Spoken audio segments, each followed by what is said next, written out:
Hello and welcome back to the virtual classroom. I'm your host, Dr. Olmsted. Today's topic is the second part of our lecture on New World settlement, the Chesapeake. Now, I do divide it in two separate lectures, but again, this is a continuation from our last lecture in regards to the first permanent settlement, the Chesapeake region, i.e. Jamestown. Now, we left off last time, we were kind of poking fun about the investors of the Virginia Company, because they imagined they would be able to basically have a very quick return on their investment, and that the original settlers who came to Jamestown, they would basically trapeze around Jamestown area, bend over, find gold. But unfortunately, they found none. There's no gold in Virginia. Now, we left off, of course, I gave you some horrific numbers. There's Jamestown right there. But I gave you some horrific numbers. By 1622, the Virginia Company is bankrupt. Only 1,200 people out of 10,000 are remaining, and Jamestown is now a royal colony. And of course, I did poke fun at the Virginia Company for just throwing more people at it, throwing more colonists at the problem. And while that is true, that is not the whole story. They were not that mono-dimensional. But before we get there, we need to talk about where I left off the very end of last lecture, and that's with local Indians. You see, in the Chesapeake area, the local Indians were known as the Powhatan Confederacy. Now, the Powhatan Confederacy was 24,000 Indians living in the Chesapeake region. And they comprised, or they were from 30 different neighboring tribes. So in the Chesapeake region, there are 30 different tribes that comprise of 24,000 Native Americans. And despite the fact that they are all individual 30 tribes, they all fall under one leader, one man, one confederacy, and his name was Chief Powhatan. Now, you see the man pictured there in the bottom left of your screen. That is Chief Powhatan. Now, the relationship between the Powhatan Confederacy and the British was kind of an on again, off again. And if it was a Facebook status, it's complicated. With each side was always trying to one-up the other side in terms of power and political prowess. For example, at one point, the British decide to coronate him, Chief Powhatan, as a king of the Powhatan Confederacy, king of the Indians in the Chesapeake region.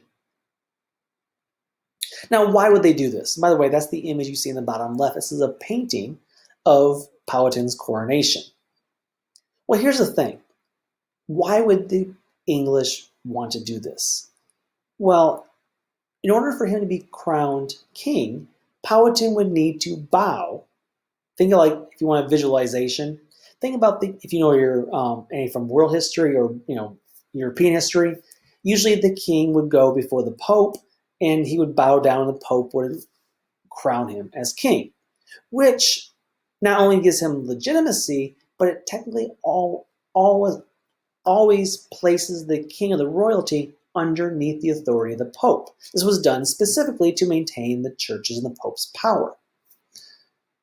Likewise, for Powhatan, if he were to kneel down so they could crown him and place the crown on his head and declare him king, the very nature that the British are the ones giving the authority, saying, hey, you're a king, that means they have authority over him, which theoretically then places the Powhatan Confederacy under the British rule. Now, I want you to picture the situation. That's why they did it. But Powhatan's no fool. Again, he was a very skilled diplomat. He must be to, again, get 30 different tribes to agree to go under his rule. And they all seem to respect him for it. So at this coronation, you see him there. The British are coming on the left, and Powhatan's standing there. And basically, the British are waiting for Powhatan just to kneel. And of course, Powhatan knows that if he does so, he's essentially given them superiority status. And so Powhatan just stands there. And stands there. And stands there. He won't budge. By this point, things are getting a little bit awkward. And the British are like, what do we do now? He's not bowing. He's supposed to kneel. Isn't he supposed to be kneeling? Hey, supposed to kneel, right? Yeah, he's supposed to kneel. He's not kneeling. Finally, you see he has a staff he's holding in his hand. Finally, Powhatan's tired of standing there for so long. He kind of just shifts his weight a little bit to reposition his legs in his staff. And when he does that, the British say, oh, okay, there we go. Here you go. Here's your crown.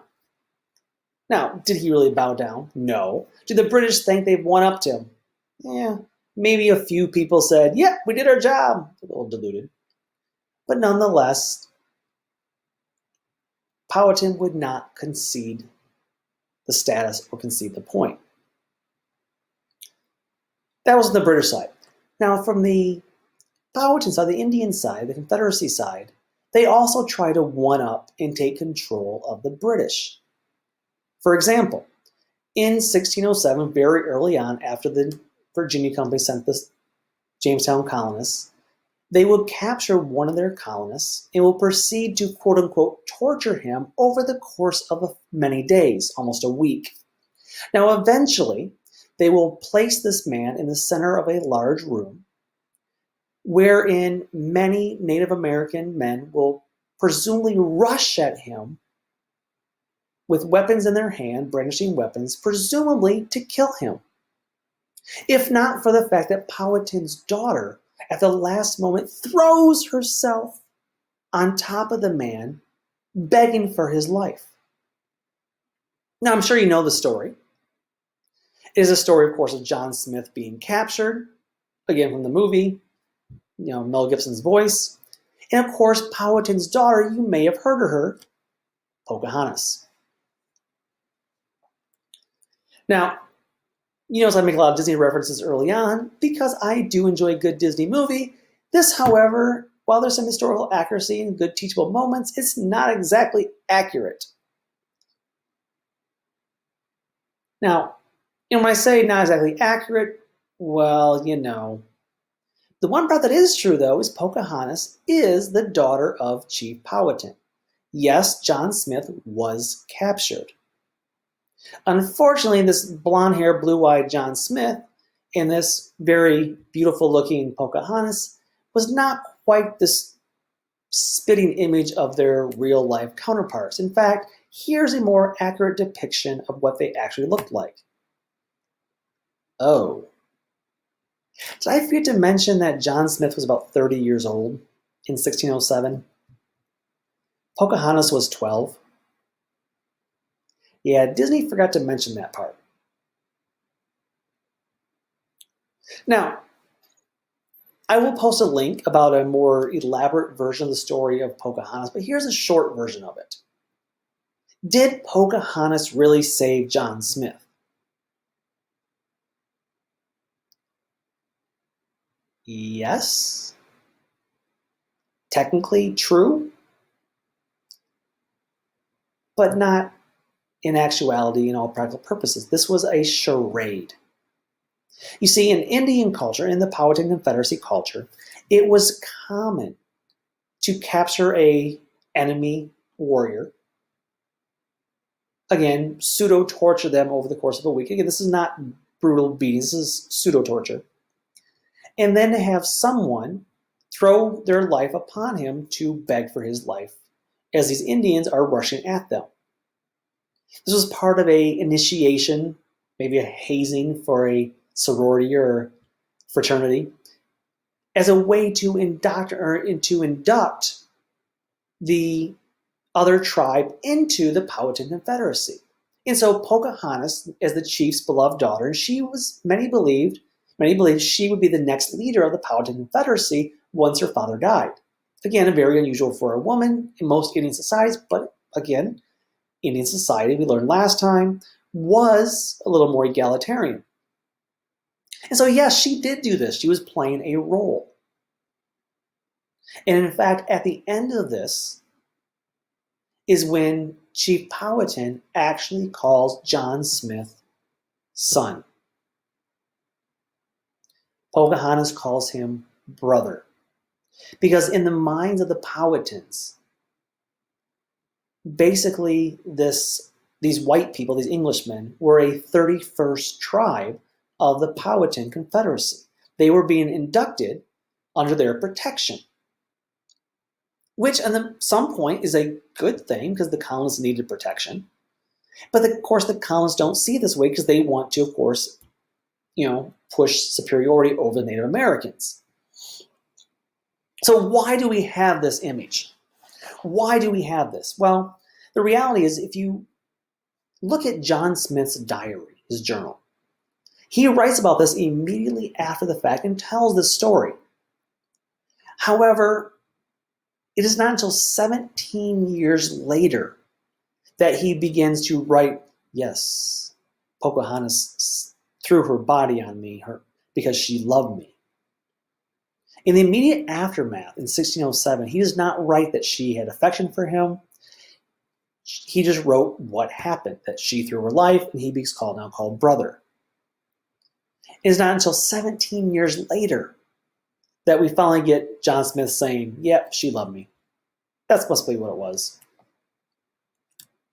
Now, the reality is, of course, if you watch the movie Pocahontas, John Smith is going to get injured. Now, in the movie, he gets shot by Radcliffe. In real life, he gets badly burned, and he will then leave. And we do know, though, that Pocahontas will go to the Jamestown fort willingly. Now, some will contend it was to visit John Smith. There may have been something romantic between the two of them. Again, we don't know. There is no English record of any sexual or romantic relation between John Smith and Pocahontas. Now, Spanish records, though, again, English records don't talk about any of this, but the Spanish records do indicate that there were a number of Native American women who were often found in the English fort at Jamestown. And there were some marriages between the Native American women from the Powhatan Confederacy and the Jamestown colonists. Now, this is only from the Spanish records. Why? Because remember, from the English perspective, Native Americans are savages. They are lower. They are inferior. And therefore, they would never sanction an interracial marriage or relationship. The Spanish, however, don't really care. They're happy to put down their, enemy, the competition of the English. They do record this. But for a while, relations are pretty good between the Jamestown colonists and the Native Americans. Again, this is easy. Numbers are low. These poor white people are dying very quickly. And they are, of course, the 31st tribe. As part of the Powhatan Confederacy. However, everything changes in 1611. In 1611, despite being a quote-unquote tribe of the Powhatan Confederacy, Powhatan begins not to give them food or trade with the Jamestown colonists. Now, you might say they're just tired of being begged for food. That's a realistic possibility. However, we know from dendrochronology. Now, dendrochronology is a very big word. What it means is that you study trees. And what's cool is you can dig a core sample from a tree. Now, I'm sure you all know, you've been told when you were kids, you cut down a tree, you can count the rings. Well, you can also count the rings with actually not cutting down the tree. You can just actually insert a drill into the side of the tree and then kind of unscrew it and pull it out like a cork. And you can examine the rings that way without actually killing the tree. So dendrochronologists study tree rings, among other things. And when you study tree rings, you get more than just the age of the tree. You can also examine whether the year was lots of rain or lots of drought. And basically the idea, the simplified version is, if you find a ring on a tree and it's super, super thin, that means it's a year that is extremely drought, extremely dry, very little rain. And basically because there's not enough nutrients from the ground, the soil, etc. with moisture, the tree only grows a little bit of thickness ring that year. If it's a year of plenty of rain and good, harvest season, good crops, It'll be a thicker ring because it's had plenty of nutrients and moisture. And so you can actually count backwards on tree rings and figure out what years in history were drought versus what years were years of flourishing for rainfall. And what they found out when they did this was 1611 through 1614 was a number of years of drought. And so by 1611, the Indians themselves were running out of food. These colonists were not great at growing it themselves, and plus it was drought. And so the Indians began to not give them food or trade with them for more supplies. And thus the British began to attack them and take captives. Such was the case in 1613. In 1613, Pocahontas was taken captive and held at the fort of Jamestown against her will. Now, why does Powhatan allow this? Well, to say that she was taken captive would be to decry weakness and show that he's not able to take care of his own family and his own tribe, which would perhaps provoke a revolt among the 30 other tribes. So he says, no, it's okay, I allowed it. Nonetheless, while she's there, for next year, she's held captive from 1613 to 1614. And during that year, she's indoctrinated into the ideals of Christianity. And as the year begins to wind down, the year in captivity, she will eventually adopt Christianity. And because Pocahontas was too Indian of a name, she is invited and forced to take a new name. Let's call her, Rebecca. And so Rebecca, good Christian name. She will, in 1614, convert to Christianity, adopt a new name, and of course, she will not marry John Smith. Instead, she will marry the ever-dashing redhead John Rolfe. Yes, that guy. Oh, he's not redhead.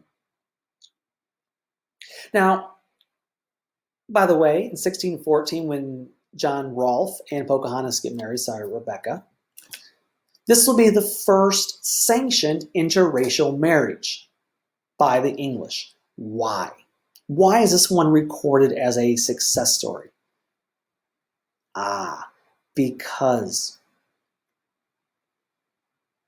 this interracial marriage proves how you can, quote unquote, redeem the savage Indian. In other words, Indians can be converted to Christianity.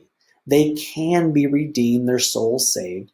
And then once they do that, then they are fit to be married to Englishmen. So, of course, Pocahontas now is the poster child for this conversion process. And so in 1614, they're married. It is sanctioned by the crown. In 1615, she will give birth to their first child, Thomas. And in 1616, she will go to England, which if you watch the sequel to Pocahontas, she does it in that movie as well, but that one's even far more historically inaccurate than the first movie is. This time, she is now the wife. Her name's now Rebecca. She is the wife of John Rolfe. She has a child, Thomas, and they go to basically show her off to England and say, see, this is how you redeem Native Americans. This is what we can do for them. So in 1616, she goes to England. By the way, that picture in the top kind of right side, that is the only true representation art that we have of the real Pocahontas. Everything else is a characterization or a artist rendition. The top right picture actually is the real Pocahontas as painted while she was in England in 1617. Unfortunately, her time in England was not such a great time. In fact, tragedy ensues almost immediately. You see, as I mentioned before, John Smith, like the first Pocahontas movie did talk about, does leave Jamestown very early on. He was burned badly and sent home to recover. He does recover. But rather than go back to Jamestown, to his beloved Pocahontas that he wrote about, instead he goes explores elsewhere. But in 1616, as Pocahontas is in England, so is John Smith. They reunite. And of course, now she's married to John Rolfe. But when they see each other, they both describe it as heartache. She can't believe that he's there. She thought he was dead. In fact, the English told her that he was dead. And there he is. And she's heartbroken. She's like, all these bad things happen between the colonists and the Powhatan Confederacy. You were my brother. You were my father's son. Why weren't you there to stop it? And of course, John Rolfe, deluded or not, had some romantic feelings for her, presumably. And again, there she is now married to John Rolfe. In 1617, this reunion, it was supposed to be hard on both of them. Both felt betrayed, and before Pocahontas could return to America, she will get sick, she will die, and she will be buried in England, never to return to her homeland. That's the bad side. On the good side of things, back in Jamestown, their interracial marriage did bring some peace between the colonists and the Native Americans.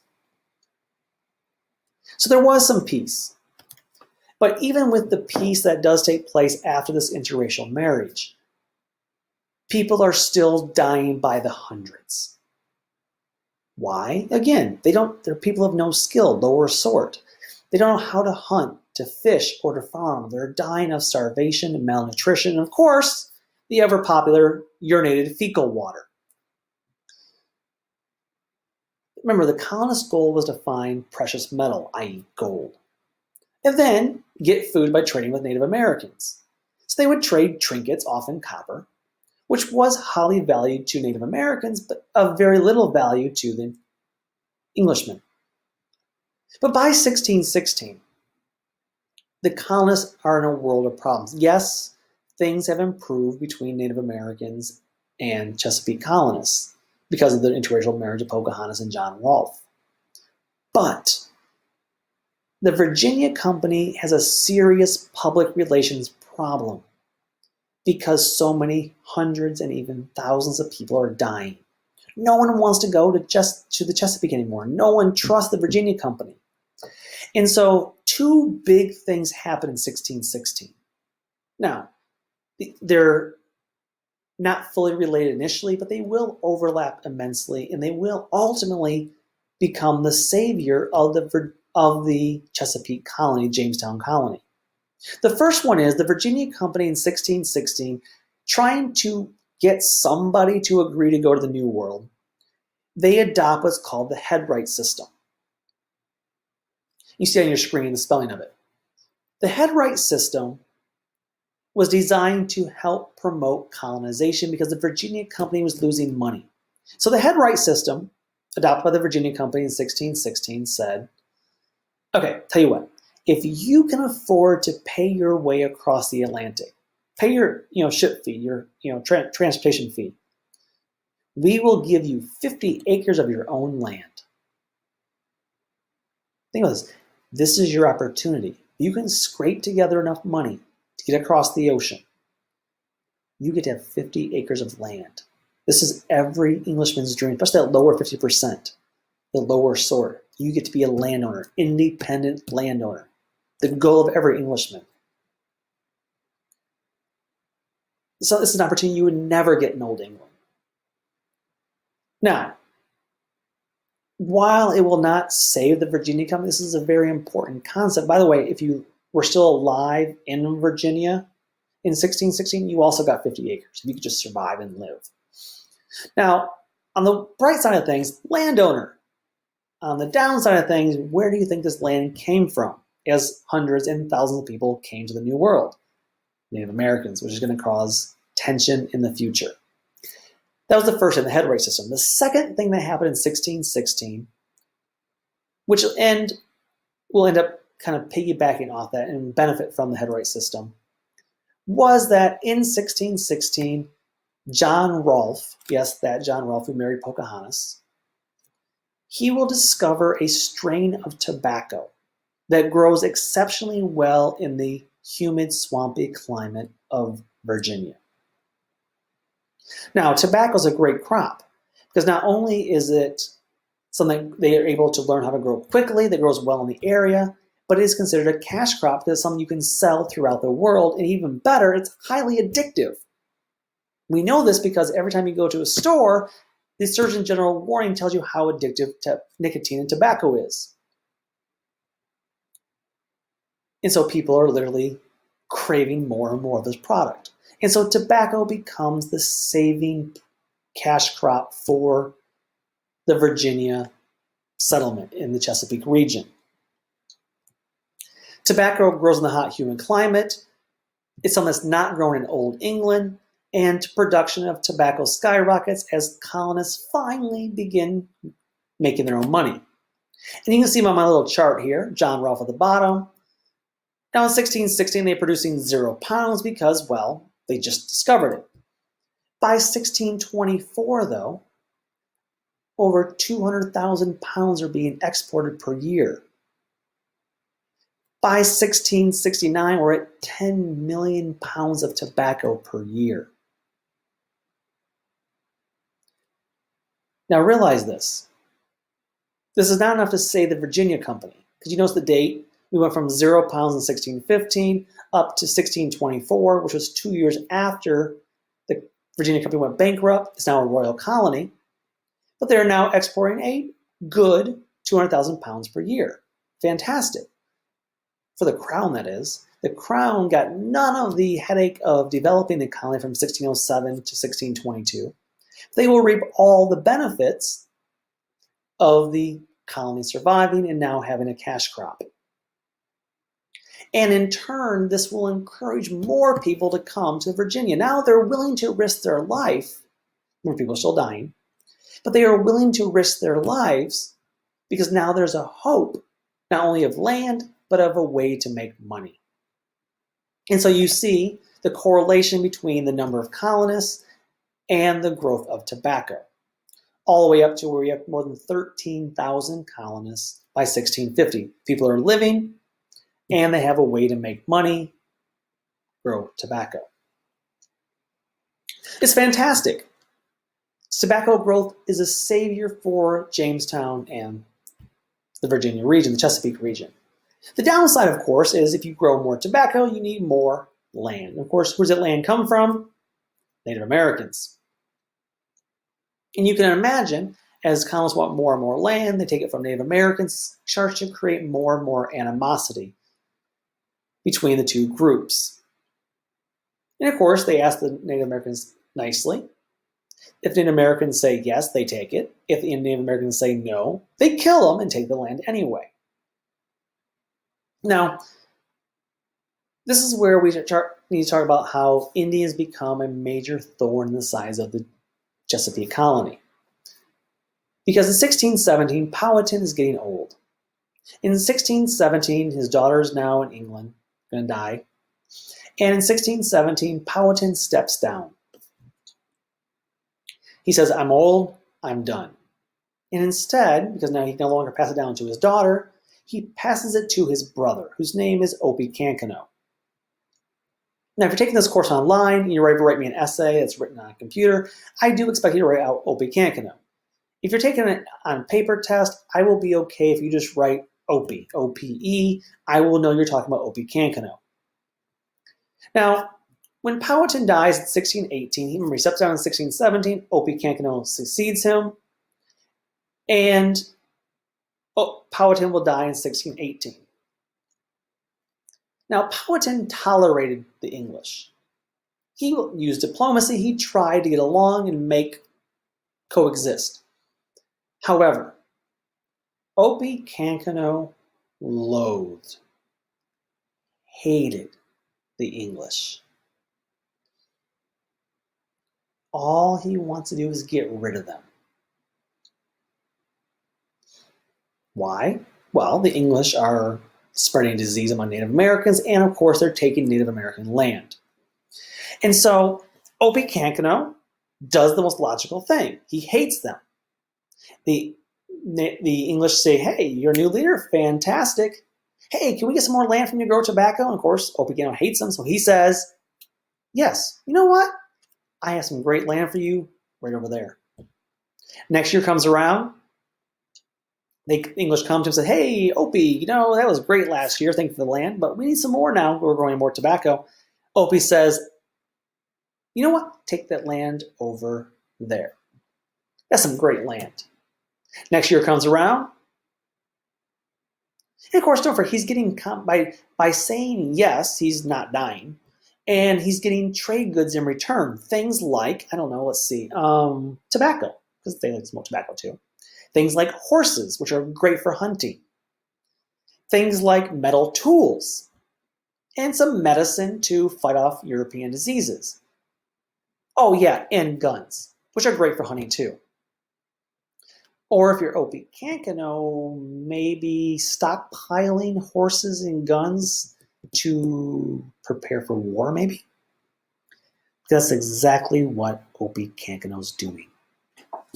You see, from 17, 1618, 1619, 1620, 1620, 1622, for 6 straight years, when the English come to Opie and say, hey, can we have some land? Opie says, sure, take that land, take that land, take that land, take that land. He's lulling the English to sleep. He's also spreading them out across the countryside. He's not giving them all land in the same area. He's spread them out north, east, west, south. He's spread them all over the area and lulling them to sleep as he's stockpiling and preparing for a massive war. And this uprising will take place in March of 1622. This is, of course, known as the Massacre of 1622 if you're the English. On a Sunday morning, Opie launches a surprise attack against the English. Now, as you see the picture there, the English depict this as, we were sitting down to eat dinner after church on Sunday with our women and children, just sitting there minding their own business, and they were attacked. Now, okay, there's a little truth to this, and quite honestly, Opie Kankano engaged in indiscriminate killing, indiscriminate destruction. Remember, he hates the English. The English are not prepared to defend themselves. They're spread out. They were not ready for it. And in 1622, same year the Virginia Company goes bankrupt on the heels of this massacre, Opie Kankano and his men will kill 350 colonists. That's almost 1/3 of the English colonists in the Virginia, Jamestown area. And remember, they don't discriminate. They kill men, women, children. They also want to destroy any symbol of English civilization, English society. They burn down their housing. They burn down their churches, their flags, their animals, their crops, their ships. They burn it all. They want to see the English world burn because he hates them so much. Now, you better be believing there will be a response from English, right? So what do the English do? Nothing. This is March of 1622. Nothing. April, nothing. May, nothing. All through the summer, nothing. But in the fall of 1622, or not, late September, October,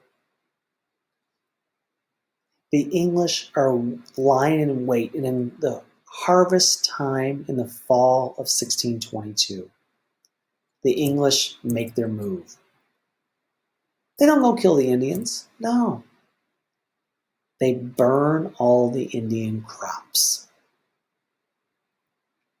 They don't need to kill the Indians directly and risk being killed themselves. No. They just need to get rid of the Indian food source that these Indian communities rely on because, yes, winter is coming. It's going to be a cold winter in 1622, 1623.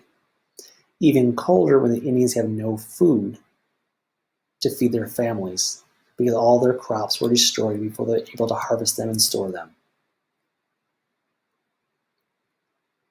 By the time winter sets in, deep winter in early 1623, the Indians are dying of starvation, slow, painful deaths. Oh, the English didn't get mad. They were getting even through long, slow deaths. And so as winter is dragging on in 1623, the Indians finally say, oh, hey, you got us. We want to sue for peace. We need a treaty. We need to end this. We need food, or we're going to die. And so 250 Indian leaders get together with leaders of the English Jamestown group, and they sit down and hammer out a peace treaty. They sign it. Everyone's negotiated a peace. Everybody's happy. They all raise a glass to deliver a toast. Cheers to our newfound friendship. The Indians drink. The English poisoned the drinks, and all 250 Indians fall down dead. And no, I'm not making this up. The one caveat, this fake peace treaty, the one shining silver lining, Opie Cancanou wasn't there, despite the fact that his family was probably starving or struggling, and probably the tribes of the Powhatan Confederacy were mad at him. He refused to go to this. He does not trust the English. And so between 1623 and 1632, there's on and off again fighting between Native Americans, between Opie Cancanou and the English colonists at Jamestown, who are ever increasing in number due to the growth of tobacco. Finally, in 1632, yes, even Opie Cancanou says enough is enough. We need to sue for peace. And the main reason is, quite honestly, they're running out of ammunition because who do you get guns from? The English. And someone finally figured out, if they were an English person, maybe we shouldn't sell any more guns to the Indians, so they're using to kill us with. Go figure. Well, so 1632, there's a real peace agreement signed. Both sides just say, we're done. The Indians give up a lot more land, and of course the English grow more tobacco. So all is good. And for the next 12 years, there is peace between the Native Americans and the English. But all that time, Opie Cancanou is plotting, scheming, stockpiling weapons once again. And in 1644, Opie Cancanou plans a second Indian surprise attack. This attack will kill more than 400 colonists and is even more successful than the massacre of 1622. And these attacks will continue for the next 2 years, until finally in 1646, the English finally capture their arch nemesis, Opie Cancanou. In 1646, the British in Jamestown finally capture Opie Cancanou. They will strap him to a kind of parade type cart. They will parade him through the town, down the road into Jamestown. People will throw fruit at him. They will spit at him. They will parade him. This is their victory. They finally capture their arch nemesis. Oh, wait. I think I forgot to mention.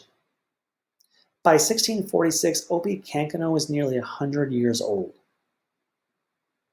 He's blind. He can't walk. In fact, they're propping him up just to parade him through the streets. This is the mastermind arch nemesis of the British.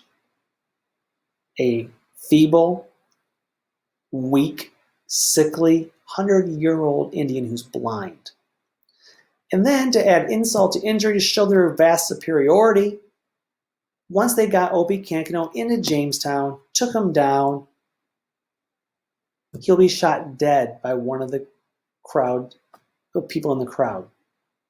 Just shot him. To show that the English were superior. And while tragic and sad ending for Opie Cancanou, this also marks in 1646 the end of Native American resistance in the Chesapeake. This marks the end of Native American warfare and resistance in the Chesapeake as colonists began to vastly outnumber Native Americans. You see the numbers on your screen. In 1607, Indians had 24,000. We talked about that earlier. Colonists had 104. But as the population of white British increased, there was a precipitous decline in Native American population to the point where you see in 1650, you are talking only 3,000 Native Americans remaining. And they will be relegated to a certain tract of land. This is not technically called a reservation yet, but for all practical purpose, it's a proto-reservation.